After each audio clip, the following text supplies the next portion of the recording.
Hi guys, మళ్ళీ వచ్చేసింది సుజాత. ఈరోజు ఆనపకాయ మజ్జిగ పులుసు ఎలా ప్రిపేర్ చేసుకోవాలో చూసేద్దామా. ముందుగా ఆనపకాయ ముక్కలు కొంచెం పెద్దగా కట్ చేసుకోవాలి. ఒక గిన్నెలో ఆయిల్ వేసుకుని ఎండుమిర్చి, శనగపప్పు, మినపప్పు, ఆవాలు, జీలకర్ర, దంచిన వెల్లుల్లిపాయలు, పచ్చిమిర్చి, కరివేపాకు వేసుకుని పోపు బాగా వేగిన తర్వాత ఆనపకాయ ముక్కలు యాడ్ చేసుకోవాలి. కొంచెం సాల్ట్ యాడ్ చేసుకుని కొద్దిగా వాటరు, పసుపు వేసి ఆనపకాయ ముక్కల్ని మెత్తగా ఉడకనివ్వాలి.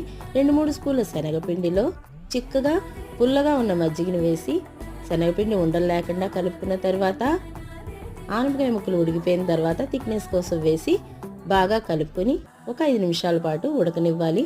లాస్ట్లో కొంచెం వాము పోపు వేసుకుంటే మజ్జిగ పులుసు గుమగుమలాడిపోతుంది. ఇప్పుడు స్టవ్ ఆఫ్ చేసుకుని కొత్తిమీరతో గార్నిష్ చేసుకోవాలి. అంతే అండి, ఎమ్మీ ఎమ్మీ ఆనపకాయ మజ్జిగ పులుసు రెడీ అయిపోయింది. నచ్చితే ఒక లైక్ ఇచ్చి ఒక కామెంట్ చేసి వీడియోని షేర్ చేసేయండి.